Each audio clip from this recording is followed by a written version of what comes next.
Donald Trump is shutting down the White House today from any and all public events as his war plans are backfiring in his face. I'll get to that in a moment, but you take a look at his schedule. Starting at 8 a.m., the White House claims that he will be doing, quote, executive time.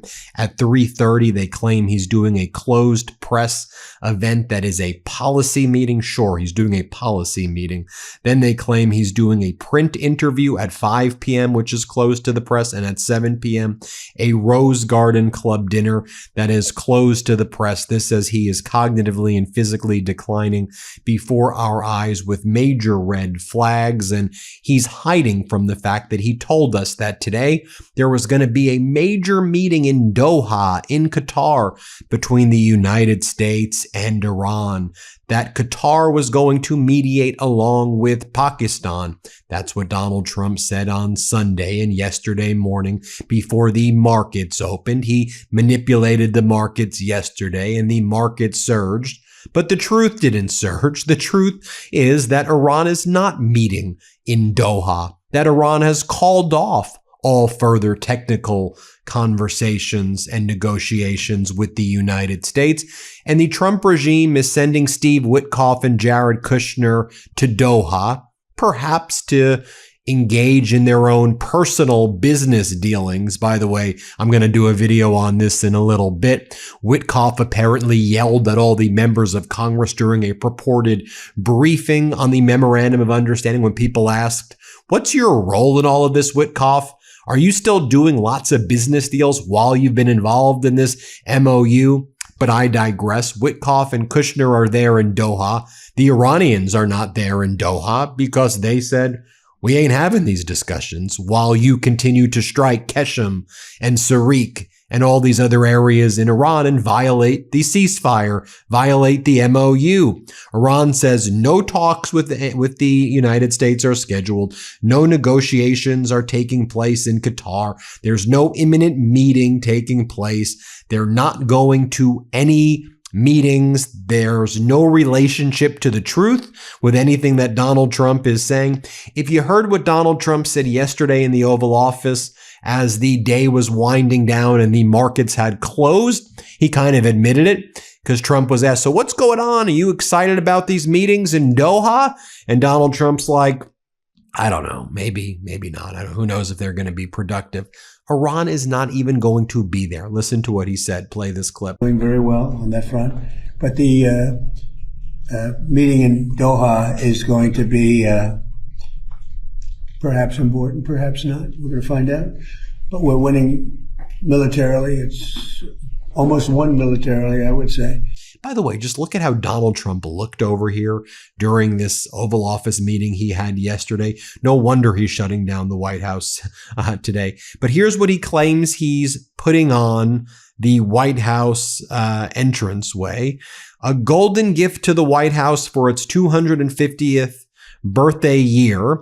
Seems though it was an AI image because when Andrew Layden took a photo of the White House last night, that golden eagle, which looks a lot like the golden eagle Nazi emblem that you see right there in the Third Reich.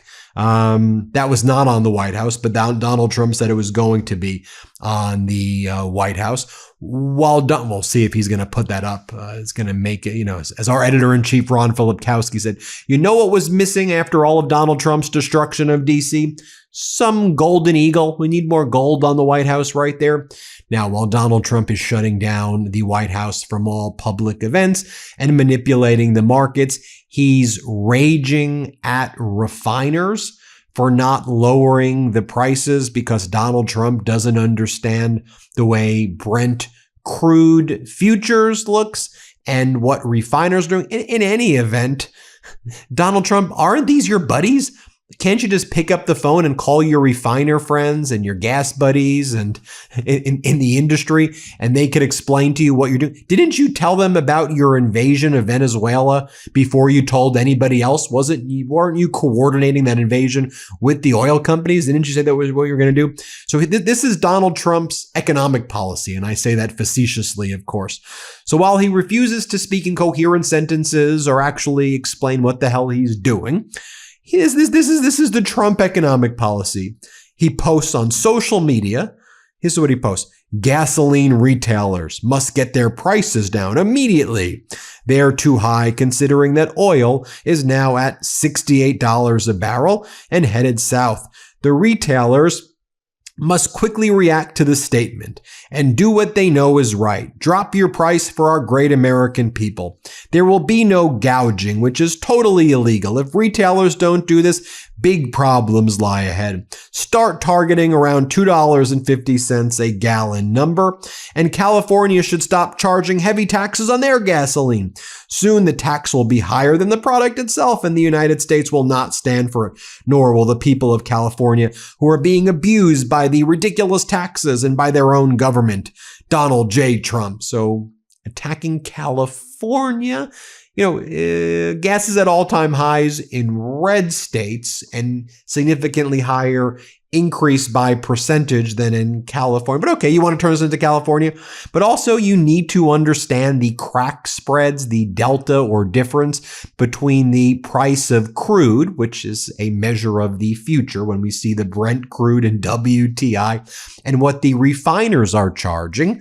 Because when you actually look at these crack spreads, it seems what may be happening is that the refiners believe that the supply is not going to be there in the future. They may not be buying the narrative that we're in very stable times. They may be looking at tank bottom in Cushing, Oklahoma, and international strategic reserves hitting a low. And they may be a little bit worried right now about precipitously dropping their prices when they don't believe there's going to be a potential supply. By the way, do I believe that they engage in price gouging? Abso-freaking-lutely I do. And I think they did that in droves under former President Biden. And I think the crude prices were completely manipulated as well under former President Biden. I think you had a combination of both.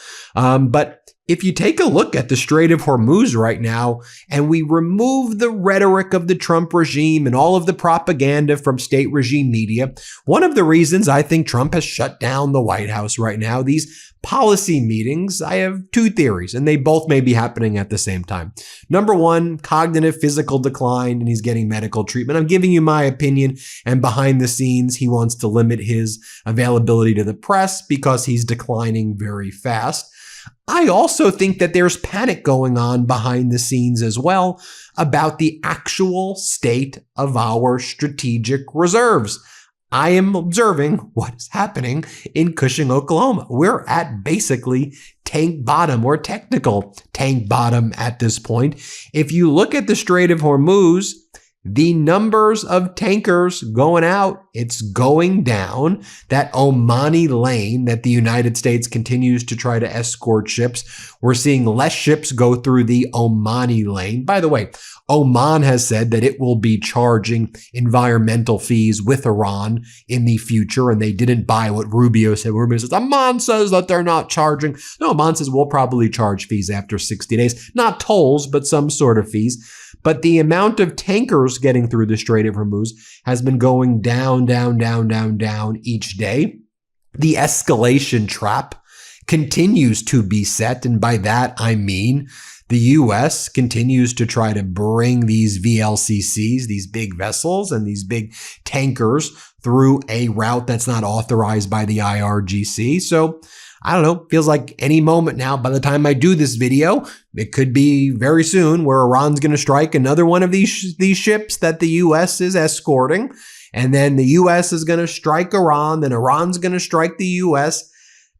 When the Trump regime says that we're involved and we've agreed that there's going to be no more strikes on Iran and we're talking, that's just not true. That's not happening.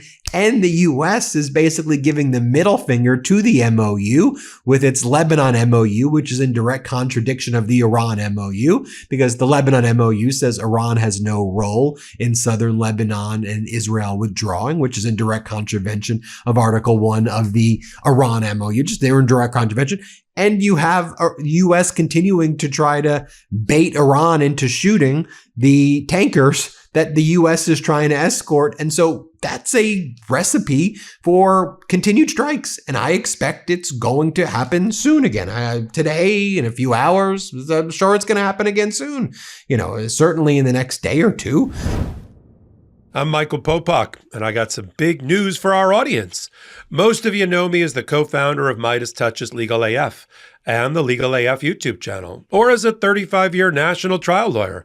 Now, building on what we started together on Legal AF, I've launched a new law firm, the Popok Firm, dedicated to obtaining justice through compassionate and zealous legal representation.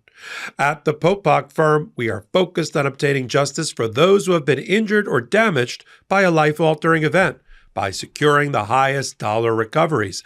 I've been tirelessly fighting for justice for the last 35 years, so my own law firm organically building on my Legal AF work just feels right.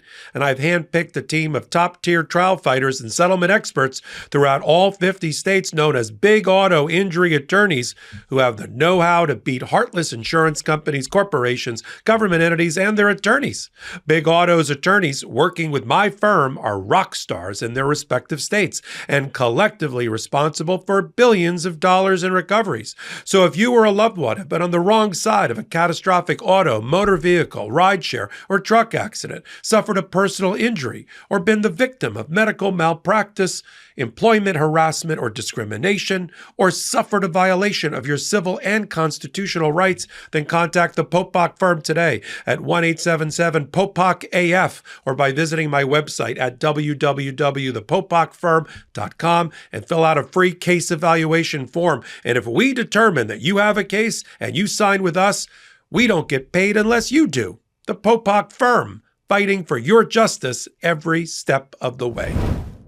Meanwhile, one of the things that the U.S. is covering up as well, and the only thing that may be a deterrent, is from what I'm hearing, Iran really hit hard some of these U.S. bases after the U.S. struck Sirik and Keshem on Friday and Saturday. MB Ghalibaf's informal spokesperson posted, Iran destroyed all the new military infrastructure of the United States in 8 locations, including air bases in Kuwait and Bahrain. Now, you may say, well, do you trust that, Ben? I mean, CENTCOM didn't publish anything, and we're not hearing this from the U.S. military. Normally, in the normal times, I would say, I don't know. This is MB Ghalibaf's informal spokesperson, but they've been spot on. I've been reporting on the satellite image in the past that I saw, and then you saw last week Wall Street Journal did a confirmatory report saying this is what all these air bases look like. Iran obliterated the U.S. bases during the war when the U.S. was denying it. So I have to assume there's at least some high level of credibility there when they say these air bases have been hit. When you factor in the U.S. is shutting down, when Trump is just kind of shutting down the White House from the press, I think they're panicking over what's happening. That's my gut of it, of what's going on. And then they're planning how they're going to manipulate the market more for their right-wing oligarchs. You see how the story by CNBC and More Perfect Union described it. So Donald Trump bought between $1 million to $5 million in Axon stock on February 10th. Axon makes things like tasers and body cameras. 2 weeks later, ICE posted a notice seeking a 5-year, $220 million taser contract, enough to more than quadruple its current inventory. The notice-seeking contractor doesn't name Axon, but experts say the specification only matches Axon products. So it seems like that was Donald Trump. How about this? The White House, that it was Axon who got it, and that's why Trump invested in Axon. How about this? Trump is considering a mass pardon spree for the nation's 250th birthday. Whatever the hell's going on in the great American state fair that ain't so great. It doesn't even look like a fair. If you thought that was grotesque, well, right now, The Atlantic is reporting there is an international frenzy of lobbying and deal making in order to try to do quid pro quo pardons with Donald Trump leading up to the 250th birthday celebration. So no wonder when state regime media tried to go out and attack New York City voters for voting for a slate of candidates supported by Mamdani, this backfired in the face of state regime media Fox. Watch as they interview one voter who said from New York City, who says, I love the U.S. I'm a patriot, but we've got a fascist regime in the White House, a fascist regime that's currently hiding from the press. Play this clip. I love the United States. I'm a true patriot. I'm staying here. I'm sticking with it, and I'm going to fight the fascists who are currently in charge of the federal government. Here's another individual who's been a voter who has approached to New York City.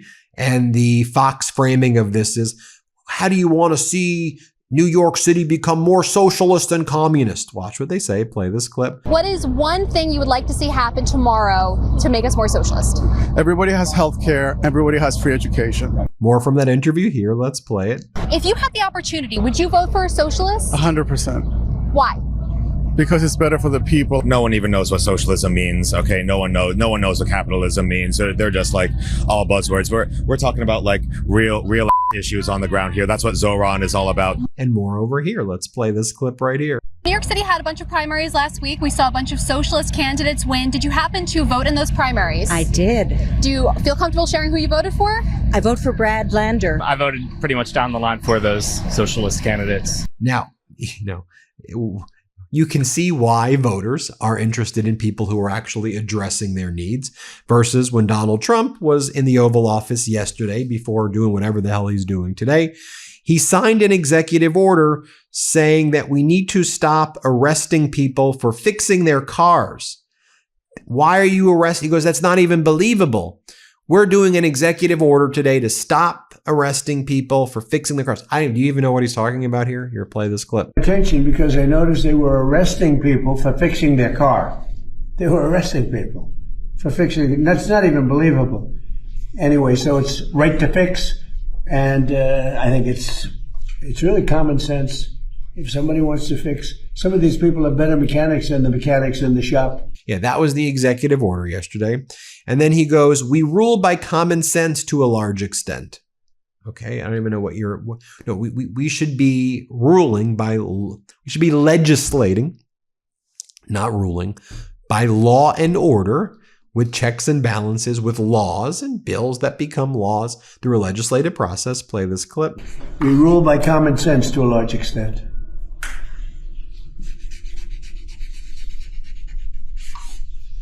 All right, Lee, good job. Thank you. And then Donald Trump's concluding remarks is, we are winning militarily. It's almost won militarily, the war, I would say. Here, play this. But we're winning militarily. It's almost won militarily, I would say. Well, there you have it, folks. Let me know what you think. Hit subscribe. Let's get to 7 million subscribers. And thanks for watching, everybody. New Meidas merch. Head to store.MeidasTouch.com today and get yourself the best pro-democracy gear and show your support. That's store.MeidasTouch.com.